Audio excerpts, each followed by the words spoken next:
Ô, đại đấy.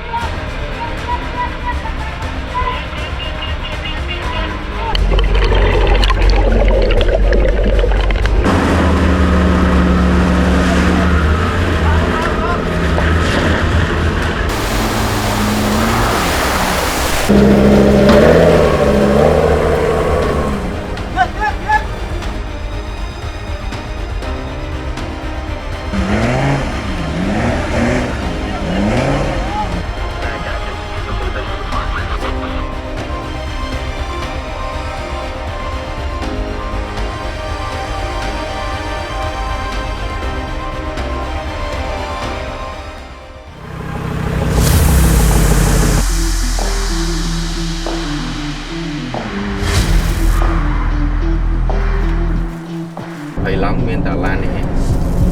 đây rồi thì mình chỉ vẫn hay bao bàn nơi bao ban em chứ gì chẳng ta được làm gì cả em sao đi Lan cô nó nét chẳng sầm ép ở nơi này mình là trip mùa tiết và từ hàng nông xa hay chung ở tại ngày ní mình sẽ mang chiếc showroom trái miền tầng đáy thay miền tầng đáy chắc chẳng chăm tu sân ao với tổ sờ bài tầng ngọc nè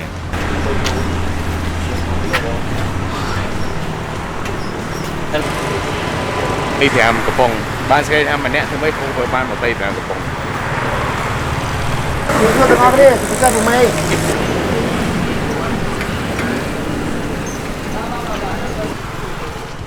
ឧបសគ្គនៅតែបន្តកើតឡើងហើយយើងទាំងអស់គ្នានៅតែបន្តសាមគ្គីគ្នា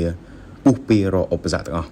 នេះគឺជា trip មួយដែលក្រុម25កំប៉ុងយើងមិនអាចបំភ្លេចបាន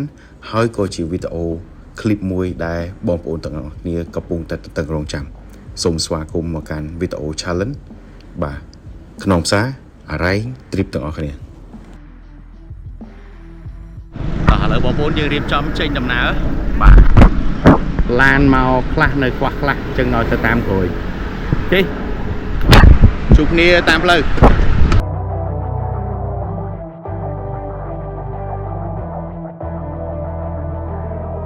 បងប្អូនអរគ្នាឥឡូវនេះយើងនៅលើផ្លូវជាតិលេខ4បាទទីទៅដល់ផ្លូវបំបីទៅដល់ផ្លូវបំបីដែលយើងបត់ស្ដាំឡើងទៅផ្លូវ44ហើយយើងទៅខាងមុខមូលតម្រៃ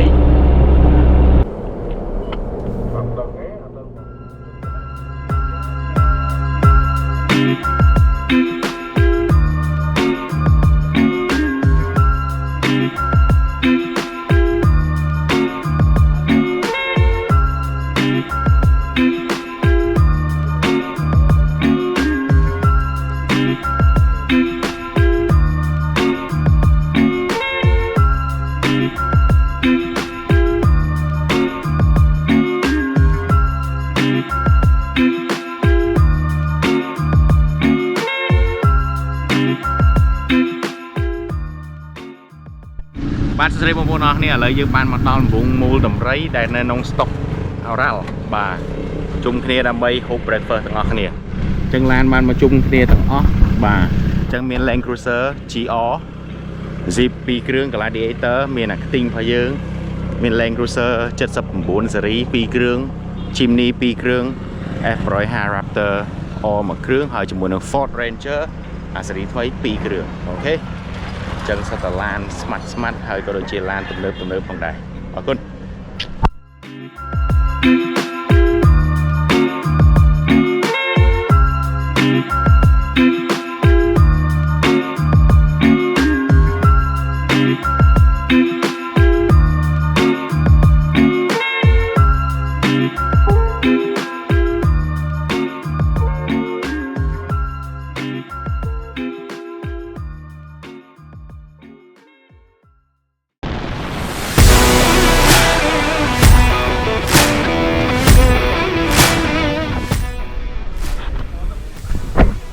ស្រីបងប្អូនឥឡូវយើងបានមកដល់កន្លែងក្រាសាំងធៀបនឹងឡើងបាទចឹងមានក្រាសាំងនេះមួយហើយមួយក្រាសាំងនៅខាងនោះមួយទៀតទេបាទមានក្រាសាំង2នឹងទេតែបងប្អូនឧទាហរណ៍ថាត្រូវការចង់ឡើងក្នុងផ្សារចាក់ហើយបាទបើឡើងពីនឹងទៅអស់ហើយអូខេឥឡូវគ្នាយើងកំពុងតែនៅ check up ឡានបន្តិចបទូខ្យល់កង់ឡានក៏ដូចជាពិនិត្យមើលសម្ភារៈទូទៅទាំងអស់ vàរៀបចំយើងពីចិត្តឡើងទៅលើក្នុងផ្សារទាំងអស់គ្នា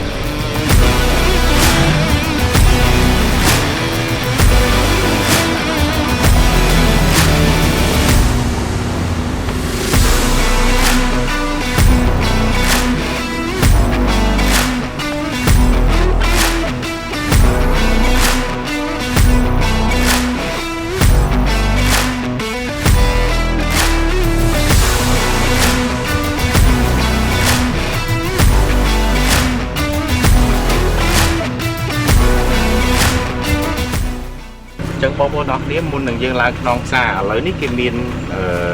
គោលការណ៍ថ្មីគឺសម្រាប់ឡានទាំងអស់គឺយើងមិនអាចឡើងទៅដល់កន្លែងវាលក្នុងសំពៅទេចឹងអាចបានត្រឹមតែចំណុច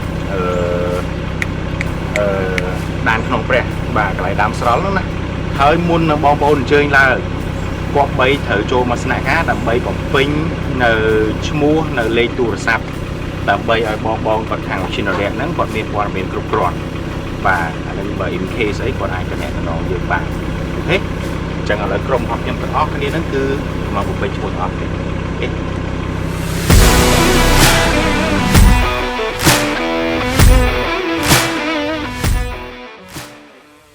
អូខេឥឡូវយើងចេញពីស្នាក់ការ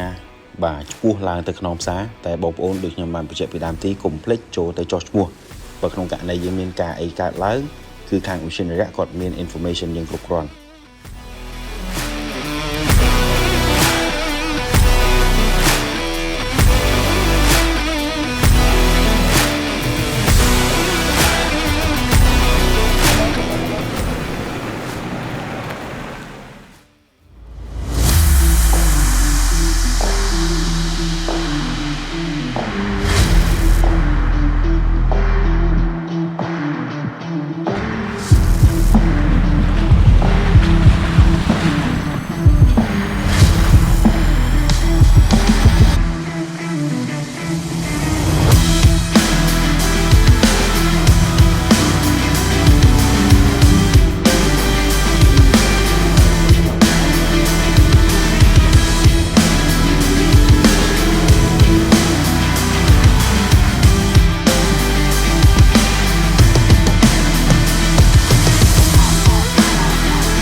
បាទពេលឡើងក្នុងផ្សារបងប្អូនគាត់3បាទត្រូវយល់ដឹងពីឡានបងប្អូនបានច្បាស់លាស់របៀបនៅក្នុងការដាក់កាពីតាសរបៀបនៅក្នុងការប្រើ 4H បាទ 4 high ឬ 4 low ឲ្យបានច្បាស់លាស់ហើយមួយវិញទៀតគឺធ្វើម៉េចពេលយើងឡើងឲ្យដាច់បាទកុំឲ្យឡើងហើយតកន្ទុយគ្នានឹងបកកគ្រោះថ្នាក់មែនតើហើយឡើង Suzuki Jimny នេះជាក់ស្ដែងគឺឡើងទៅអកសើអញ្ចឹងទៅគាត់បាទបន្តពីក្រោយគេនឹងគាត់ឡើងទាំងកម្រោលមិនបានធ្វើឲ្យមានបញ្ហាទៅដល់កាពីតាសតែម្ដង អូ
បងប្អូនអរគ្នាចឹងឥឡូវយើងមកដល់ទីតាំងមួយដែលយើង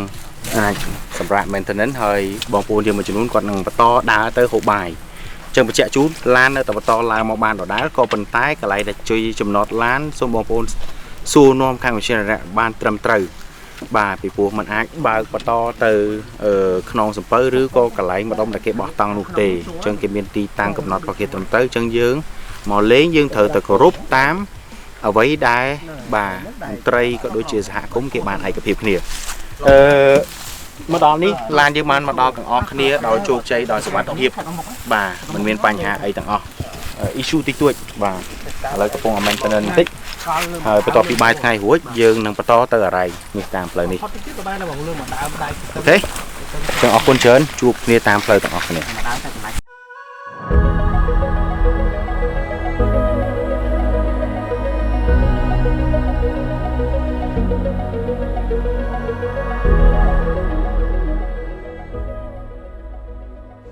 ទេសភាពក្នុងផ្សារក្នុងសពៅខ្ញុំមកច្រើនដងបាទតែក្នុងផ្សារក្នុងសពៅនេះមិនដែលធ្វើខ្ញុំចិនណាយគឺបរិយាកាសថ្មីទស្សនីយភាពថ្មីហើយឥឡូវនេះគឺជារដូវធ្លាក់ភ្លៀងអញ្ចឹងស្មៅគឺខៀវស្រងាត់តែម្ដងពេលយើងឡើងដ្រូនបានដឹងថាទេសភាពស្រស់ស្អាតមែនតើបាទហើយសម្រាប់បងទាំងអស់គ្នាដែលបាទចុងសប្តាហ៍ចង់មកដើរលេងគឺខ្នងផ្សារគឺជាជម្រើសមួយដ៏ល្អហើយកន្លែងនេះគឺពោពេញទៅដោយអុកស៊ីហ្សែនបងប្អូនអញ្ជើញមកដើរលេង explore គឺសប្បាយមែនតើ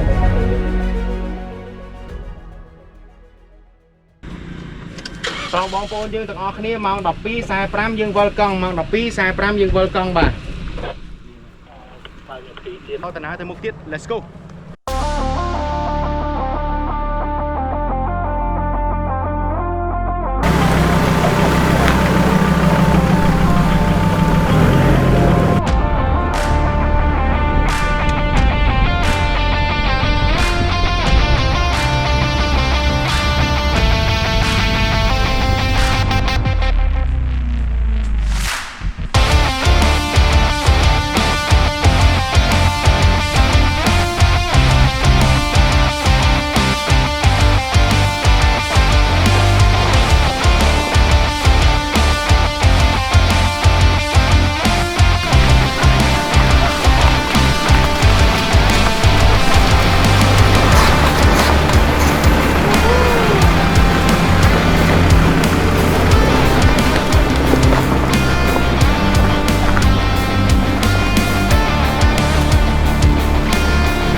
បាទសួស្តីបងប្អូនឥឡូវនេះគឺផ្លូវបាក់មួយចំនួនយើងបានឆ្លងផុតហើយសូម្បីតែទឹកនេះក៏យើងបានឆ្លងផុតដែរនៅប្រហែលជាកន្លះម៉ោងទៀតបានយើងទៅដល់អរ៉ៃបាទតែម៉ូតូបាទបងហ្គៃចានឹងទៅទីទូចឹងធ្វើឲ្យយើងសល់ពេលបាន enjoy ទេសភាពដ៏ស្រស់ត្រកាលអេមណាបងប្អូនអើយអេមណាត្រៀមយើងដើរលេងសប្បាយចឹងបងប្អូនចាស់ក្រុមឆាត់ច្រឡំចុះលេងបាទយើងមានឧបសគ្គដែលយើងត្រូវឆ្លងបាទយើងមានជួបជុំបងប្អូនបាទគ្នាមិត្តភ័ក្តិបើកឡានជុំគ្នាល្ងាចឡើងយើង share ពីសកម្មភាពដែលយើងបានធ្វើបានបើកបាទចំអកគ្នាលេងនិយាយពីសប្បាយបងប្អូនអើយជីវិតចឹងមកថាយើងត្រូវចំណាយពេលវេលាល្អសម្រាប់ខ្លួនឯងបង្កើតមិត្តភាពឲ្យបានច្រើនបាទហើយបង្កើតនៅអនុស្សាវរីយ៍ឲ្យបានច្រើនសម្រាប់ខ្លួនឯងព្រោះបងប្អូនត្រូវដឹងថាឱកាសយើងមិនមានច្រើនទេបាទដូចមេខ្ញុំគាត់តែនិយាយថា10ឆ្នាំមានមិនច្រើនដល់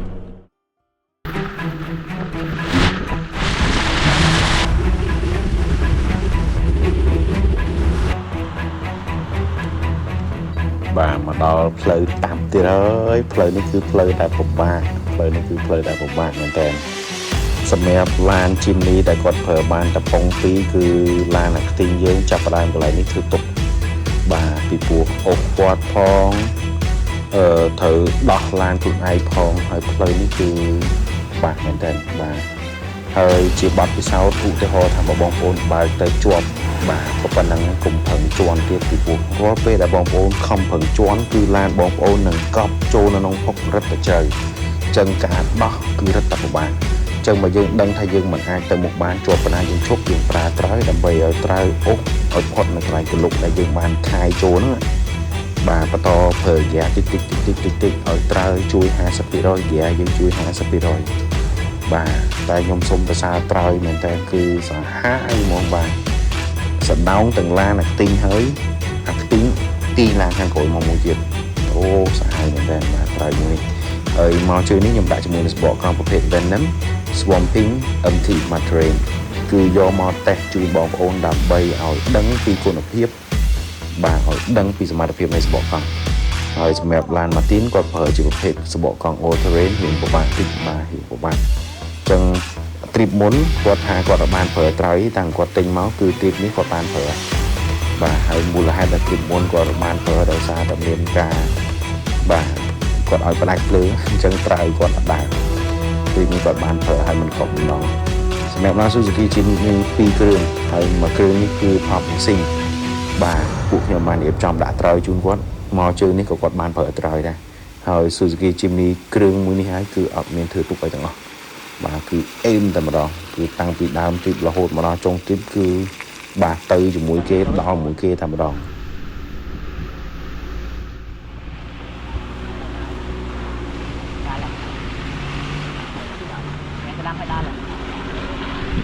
chọn mà vui thế mà đắp lên kẹo đâm hay lơ bẹ bật sẽ đẹp sẽ đẹp đâm không đâm đấy thôi nó bắt đâm kìa đan sẽ đâm nữa đó ở đằng đáy bao mưa khơi phong tại đan sẽ đâm được ó này chạy cô mà bọc đan sẽ đâm được ó này ở kênh đan chui anh nè mình tha stam bọc sẽ đâm bao vậy cùng trôi cả lỗ vậy vẹt bị lơ cả na các bạn đây bông sẽ chật sẽ đâm cái phèo là sẽ đâm không dài đam đi được lại đi tao chơi nè thiệt mình phải lấy tiền mình phải cái lá con sẽ đâm được ó hay đam không bọc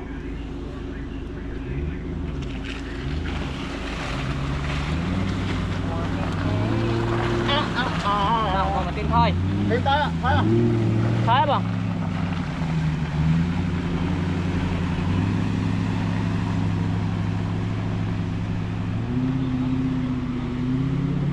ôi xịt bọn thùng bật cụt bongนี่nè bọn này sao nè chăm bong sao bọn giờ chắc đi tới bạn đây đi chỉ mình ấy trên thon nó hồi đã nó khỏi đang mấy đi mà bà bong cái sao đi nè ấy tầm nè đi chiên gài ồ gài các bạn gái đấy nó hồi đã à ô cái bao có cho phục bên bạn kinh là băng mà phải á Cậu bông xong chừng nào ở đó nè muối bông thì bài với bông bài vừa trước đó mưa bày trước đó là bái nè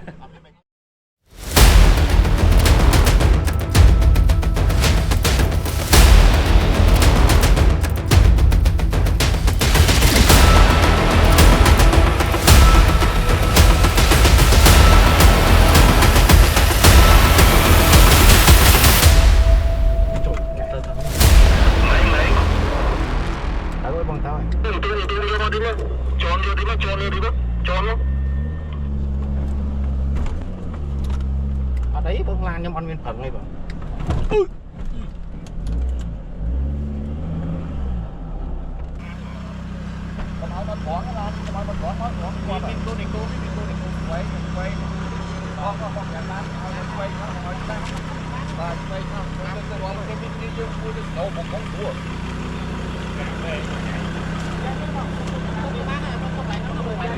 đi chứ này món tam khối nó chụp đường sân họ lưới mình cũng to em máu chụp đường sân bờ sân gì nghĩ là chui tay mỏ chỉ có chui mình đó nói cái khối nó cô khối rồi còn hai nói được đẹp như mới nó được បាទពីពេលនេះហើយគឺជាពេលដែលតានតឹងមែនតើធម្មតាដល់ពេលយើងចូល off road យើងចុះ off road មេឃបើកថ្ងៃអត់ពិបាកតែពិបាកបំផុតគឺចាប់ផ្ដើមល្ងិតនេះតែម្ដងគឺចាប់ផ្ដើមពិបាកដោយសារតែរថយន្ត Land Cruiser GR Sport LC 300 series ថ្មីនេះគឺធ្ងន់ហើយគាត់បើកទៅចូលនៅក្នុងកន្លងបាទកន្លងនឹងឡានមុំក៏ជាប់ដែរខ្ញុំឃើញបងដែលគាត់ទៅ trip បន្ទាប់ពីខ្ញុំចូលទៅជាប់ដូចគ្នាហ្នឹងហើយតែពេលឡានបងគាត់ចូលហើយគាត់ជាប់ហើយគាត់ខំប្រឹងជន់ទៀតអញ្ចឹងគឺវាកាយឡានហ្នឹងចូលកប់ជ្រៅមែនតើហើយកន្លែងនេះហើយគឺឡានអាខ្ទីងយើងធ្វើការធ្ងន់មែនតើបងប្អូនណា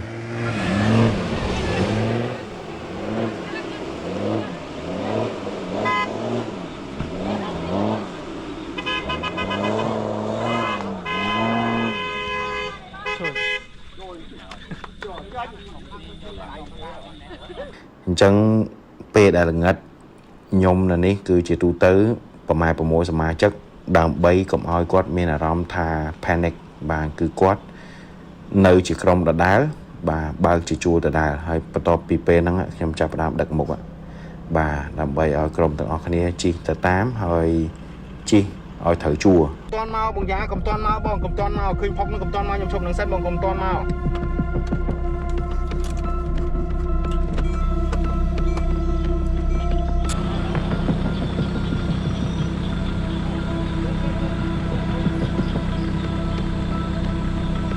เลยเจ๊ยมโยนลายยมเตอร์เซนมองยมโยนลายเตอร์เซนเหมือนสายประธานลายยมลายตะวันดอกลายนึงยมจำตะปูตะสายตะดาวมองโดยที่อ้อมนี่มาโชว์ไหมบ้าง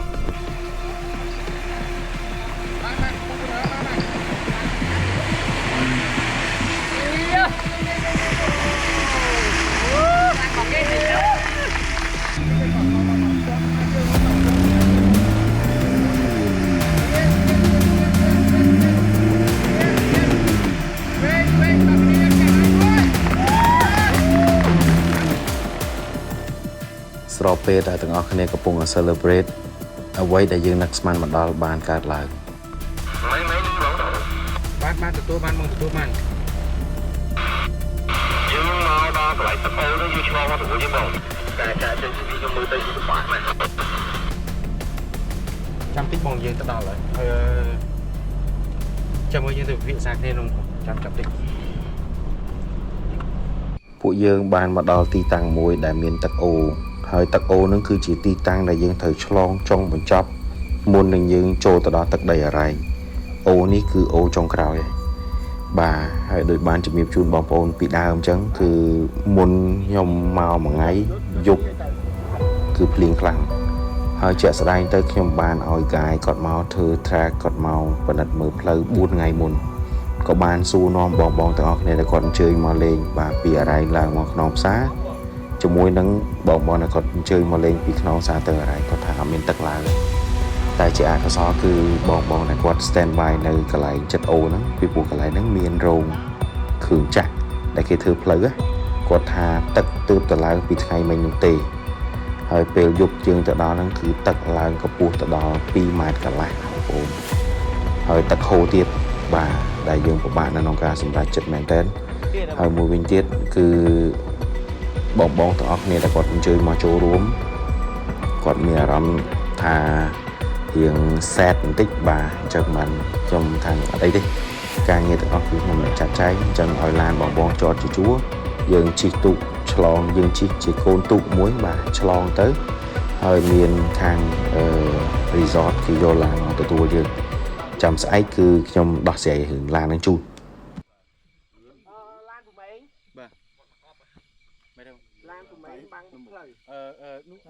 ថ្ងៃទី2នៃដំណើរកំសាន្តចង់អាប់ដេតជូនបន្តិចគឺយប់មិញយើងឆ្លងទឹកអត់បានទេនៅកន្លែងទឹកនេះគេហៅទឹកអីគេបងកន្លែងអូហ្នឹងស្ទឹងអីគេបាទថ្ងៃទី24ព្រលឹមឡើងទឹកអត់ឡើងថ្ងៃត្រង់ម៉ោង12បាទបងដែលគាត់នៅ stand by ហ្នឹងគាត់ថាទឹកឡើងបាទអញ្ចឹងវា challenge ពួកយើងដែរម្ល៉េះហើយឡានទាំងអស់គឺនៅត្រួយមកខាងនេះបាទចាំថ្ងៃទី25ថ្ងៃនេះគឺទឹកបានស្រកនៅត្រឹមប្រហែលជាត្រឹមទ្រូអញ្ចឹងចាំមើលយើងអាចឆ្លងបានមិនអីមិនចាំបងប្អូនកុំតន់ទៅណាចាំទស្សនាទាំងអស់គ្នាអញ្ចឹង trip នេះក្រៅទៅពីមក off road គឺ challenge មែនតើបាទហើយក៏ជាអនុស្សាវរីយ៍មួយសម្រាប់បងប្អូនយើងទាំងអស់គ្នាផងដែរហើយទាំងអស់គ្នាដែលចូលរួមនៅក្នុង trip នេះសិតតែ smart បាទសិតតែសោះដៃគ្នាមែនតើហើយខ្ញុំពេញចិត្តមែនតើនេះតម្លៃចិត្ត30ម៉ឺនហើយនោះចិត្ត20ម៉ឺនបាទតែពួកគាត់សិតតែមានឆន្ទៈនៅក្នុងការលេង zip មើលផុកបងប្អូនបាទនេះឡានផពូតារ៉ាអូយកមិញផុកដល់ជាប់ពីមួយអូសមួយចូលមួយអូសមួយចូលមួយជីមនីបាទជីមនី2គ្រឿងមានមួយគ្រឿងនេះខូចបងកាពីតាដាក់អត់ចូល Gladiator មួយគ្រឿងទៀត Ford Ranger បាទផុសម៉ាទីនហើយនេះខ្ទីចមកយើងអូ good boy ធ្វើការបានល្អមែនតើជួយគេបានច្រើនណាស់យកមិញ ជួយការងារបានច្រើនសបកតង់វិញអូ best ចាប់បានល្អមែនតើចាប់បានល្អមែនតើជិបមិញនេះបានតង់ចំហៀងពីវ៉ាឡែនតង់សម្រាប់បាទសម្រាប់បងដែលគាត់សម្រាប់នៅហ្នឹងអូខេចឹងអរគុណច្រើនwish me good luck ចាំទស្សនាតទៀតអូខេថ្ងៃបន្ទាប់បាទយើងបានមកជួបជុំគ្នានៅកន្លែងនេះហើយយើងរៀបចំឆ្លងទឹកពេលឡានបាទផបបង្យុទ្ធគាត់ឆ្លងទឹកហ្នឹងគឺទឹកនៅរាក់បាទខ្ទង់1.7 ម៉ែត្រ 8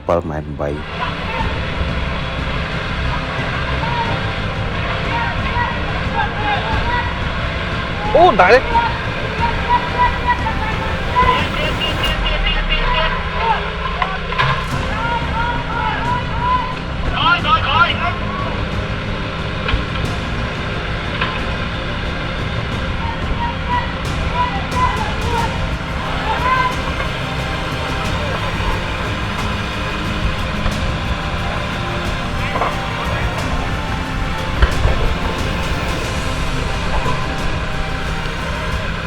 ពេលចូលដល់ឡានអាគ្លីខ្ញុំភ្លៀងខ្លាំងមកដោយគេចាក់ទឹកជាងបងប្អូនហើយគឺទឹកឡើងភ្លៀងតែម្ដង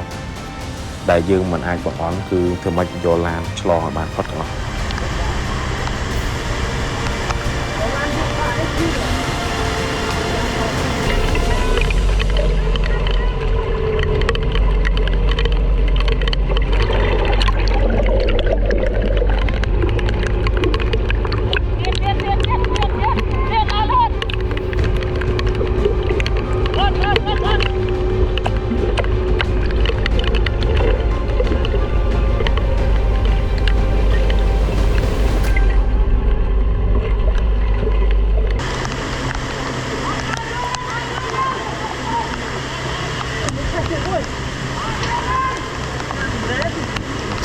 ជួយ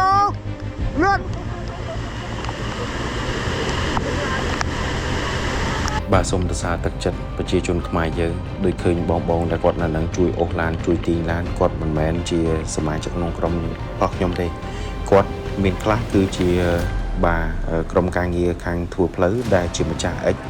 និងបងខ្លះទៀតគាត់គឺជាសហគមន៍ដែលគាត់នៅនឹងផ្ទាល់តែម្ដងអញ្ចឹងយើងគឺឃើញពួកគាត់ចុះមកជួយទាំងយើងមិនបានស្នើសុំគាត់ខាងសហគមន៍គាត់ចុះមកជួយតែម្ដងបាទចឹងមិនថាទឹកចិត្តប្រជាជនខ្មែរយើងសូមសរសើរមែនតើបាទហើយគាត់ជួយទាំងអស់ពីកម្លាំងកាយកម្លាំងចិត្តតែម្ដងបងប្អូនឃើញបាទមិនងាយរកបានទាំងម្ចាស់បងម្ចាស់អីក៏ខ្ញុំស្ងើចសរសើរមែនតើបាទគឺគាត់បើថាអិចវិញគាត់អូសឡានយើងរួចសឹងថាចង់រើម៉ាស៊ីនណាពីព្រោះអិចហ្នឹងឃើញថាពុះទឹករហូតពេលដែលគាត់ទាញយើងម្ដង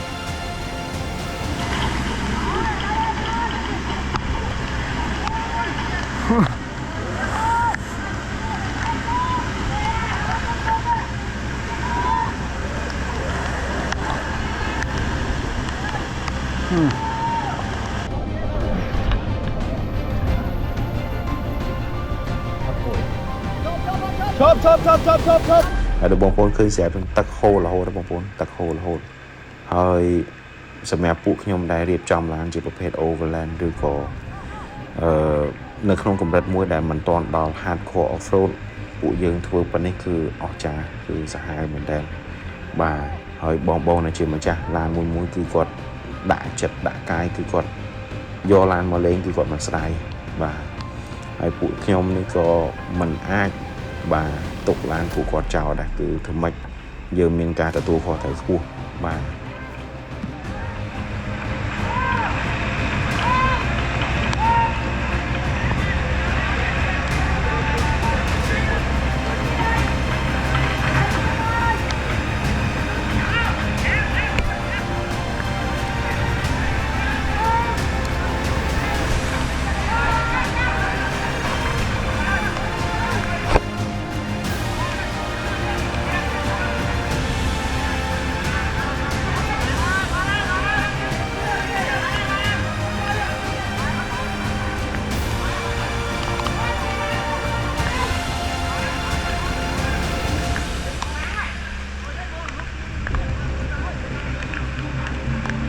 បាទឥឡូវចូលមកដល់វគ្គ F150 Raptor O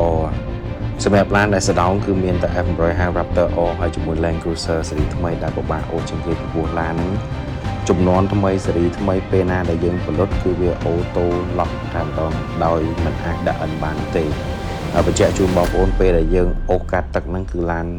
យើងផលិតទាំងអស់អត់មានប្រឆេះបាទអញ្ចឹងឡាននេះដល់ពេលផលិតវាជាប់ប្រាំងដៃអញ្ចឹងពិបាកនៅក្នុងការអូសទីងមែនតើតែដល់ឡៃដូចបងប្អូនពងឃើញស្រាប់អញ្ចឹងគឺឡានដែលទាំងអស់បាទហើយអាអិចទាញឡានមួយនេះគឺពិបាកមែនតើពីព្រោះឡាននេះធ្ងន់ក៏ធ្ងន់ធំក៏ធំបាទអញ្ចឹងតាំងតែពីកម្លាំងបាទអិចជួយទាញយើងមានបងបាទគាត់ជួយទាញបន្ថែមហើយក៏ដូចជាបូករួមជាមួយតិចនិចរបស់យើងបាទដែលមានមកស្រាប់យើងបានជួយសង្គ្រោះឡានទាំងអស់ដល់ជោគជ័យចនចប់ពី F150 Raptor O បាទចូលទៅដល់ Land Cruiser GR សិតតែប្រភេទឡានពិបាកបាទ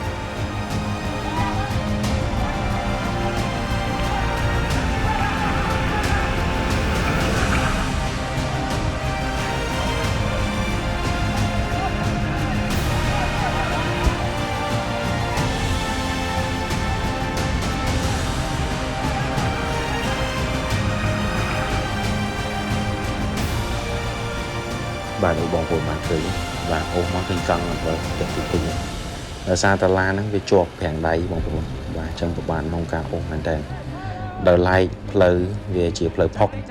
អញ្ចឹងយ៉ាងណាមិញក៏វានៅតែស្រួលអូសបើក្នុងករណីអូសនៅលើផ្លូវកស៊ូចប់បាទចូលមកដល់វគ្គដែលពិបាកមួយទៀតគឺជារថយន្ត Land Cruiser GR បាទ LC 300ឡាននេះក៏ផលិតទៅជាប់ប្រាំងដៃដូចគ្នាបងប្អូនតែសម្រាប់បា GR នេះពេលដែលយើងអូសកាត់ទឹកជ្រៅក៏អត់ពិបាកពីព្រោះឡានដែតហើយមួយវិញទៀតកង់ខាងក្រោយគឺបាសឡើងតែលើតែម្ដងដោយសារតែទម្ងន់ម៉ាស៊ីនវារឿងធ្ងន់បាទអញ្ចឹងអូសកាត់របស់ឡានដែតអញ្ចឹងហើយដល់ពេលមកដល់ចុងនេះយើងអូសថែមតិចទៀតទៅយើងរៀបចំដោះអេដើម្បីលាងសម្អាតបាទប្រឆេះបន្តជិះទៅទៀតបាទចុះសុំប្រសាមែនតើឡានទាំងអស់ដែលបកកាត់គឺអេមែនតើ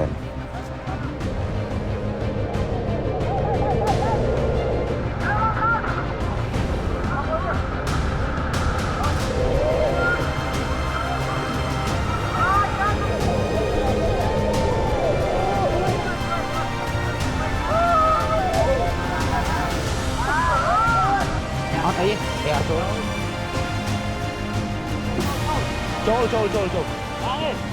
ចូលមកដល់ main event ឡាន Martin Traveler ម្ដងបាទឡាននេះគឺជាឡានមួយដែលល្បីហើយគេកំពុង troll គ្រប់គ្នាបាទឡានទាំងអស់មានឡាន Ford ទាំងពីរគ្រឿងគឺអូខេអត់មានធ្វើទុកអីទេគ្រាន់តែបោកពូកបាទបន្តយកមកប្រើទៀតបានតែម្ដងហើយសម្រាប់ឡានទាំងអស់ដែលបានឆ្លងទឹករួចបញ្ជាក់ជូនបងប្អូនទាំងអស់គ្នាគឺបាទគាត់បើកត្រឡប់មកពេញវិញទាំងអស់គ្នាដល់ជោគជ័យបាទអត់មានឡានណាជាបញ្ហាទេពីព្រោះតិចនិចនៅក្នុងការស្ដៅឡានកាត់ទឹកនេះខ្ញុំហ៊ានជើងពីសោះបាទហើយបូករួមជាមួយនឹងម្ចាស់ AX ហើយនឹងបងនៅក្នុងក្រុមដែលគាត់ធ្លាប់មានបទពិសោធន៍ off road គឺបាទយើងមូលមតិគ្នាហើយយើងធ្វើទៅពិតជាត្រូវសម្រាប់ឡាន Suzuki Jimny នេះយើងបតោកតែខាងមុខហើយបតោកនៅខាងក្រោយពីព្រោះឡានស្រាលខ្លាចដែតទៅបាត់ហើយតើតោងជាមួយឡាន Suzuki Jimny នេះបងប្អូនបាទAX 50% កម្លាំងមនុស្ស 50% មានន័យថាមនុស្សទីមកបានស្រួលតែម្ដងបាទ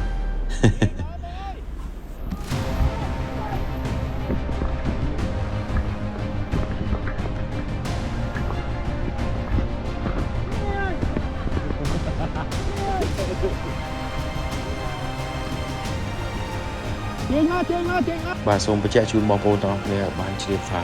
ទឹកបាទនៅតែបន្តឡើងរាល់ពេលស្របពេលដែលយើងកំពុង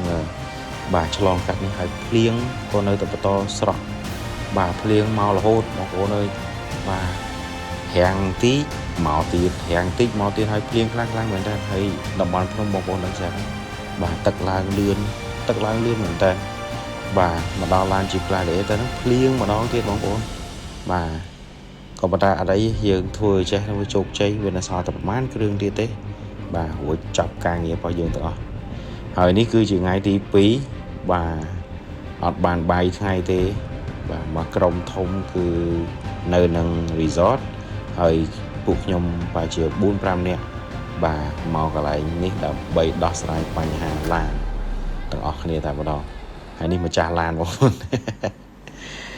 ជីមនីកំសត់បាទជីមនីកំសត់យើងដល់ម៉ោងនៅត្រូវឆ្លងទឹកហើយ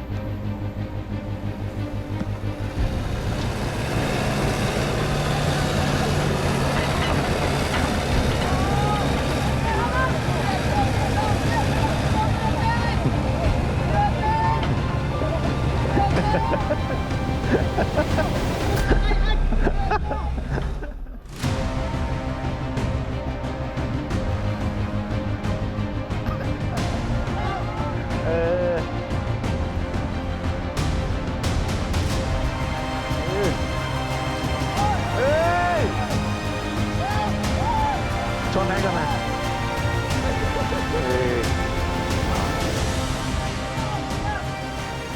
មកដល់វគ្គឡានចុងក្រោយបាទជាឡាន Ford Ranger របស់ពូតារ៉ាដែលគាត់មាន Snowgo ស្រាប់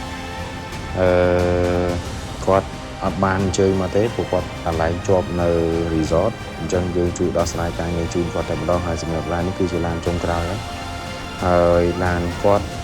អត់មានបញ្ហាទាំងអស់ជាមួយឡានម៉ាទីនគឺអូខេតែម្ដងបាទស្រាលជាងគេបោកតពូកហើយទឹកចូលតិចជាងគេទឹកចូលឡាននេះទឹកចូលតិចជាងគេបាទអើយបងអរគុណណាបងណា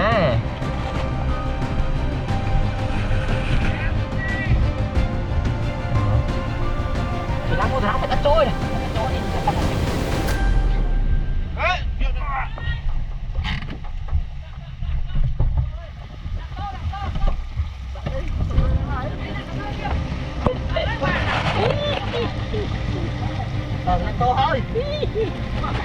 បាទទឹកធ្លាក់គេធ្លាប់ឃើញទឹកធ្លាក់ពីលើភ្នំតែនេះទឹកធ្លាក់ពីក្នុងឡានបាទមកហើយ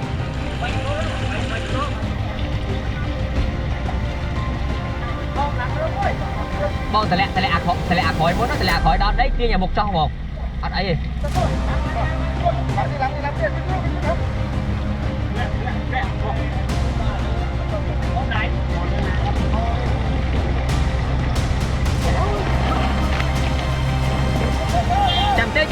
េចាំទេហ្នឹង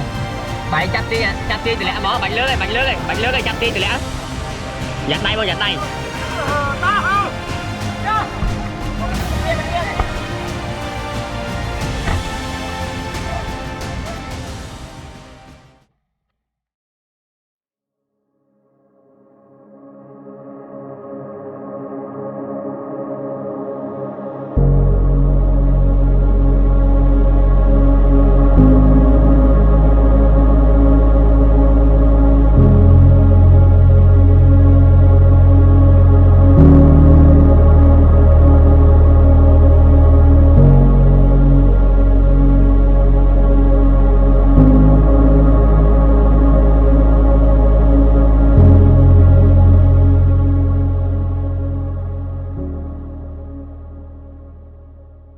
អូខេឥឡូវនេះយើងខិតមកដល់ចិត្តដល់វគ្គបញ្ចប់ហើយអរគុណច្រើនសម្រាប់ការទស្សនាបងប្អូនទាំងគ្នាអញ្ចឹងមានតែឡាន2គ្រឿងទេនៅចុងក្រោយគេឲ្យឡានផ្សេងបងគាត់បានអញ្ជើញទៅមុនអស់ហើយអញ្ចឹងឡាន2គ្រឿងរបស់ខ្ញុំនេះគឺមកតាម G-Pass បាទឆ្លងទឹកអរគុណច្រើនសម្រាប់ការទស្សនារហូតមកដល់ស្មើនេះសង្ឃឹមថាបងប្អូននឹងបន្តគាំទ្រទៀតបាទយើងអាចនឹងជួបគ្នានៅវគ្គបន្តទៀតហើយពួកខ្ញុំនឹងព្យាយាមបាទផ្តិតក៏ដូចជាផលិតនៅវីដេអូដែលល្អៗជូនអរគុណជួបគ្នានៅវីដេអូក្រោយទៀត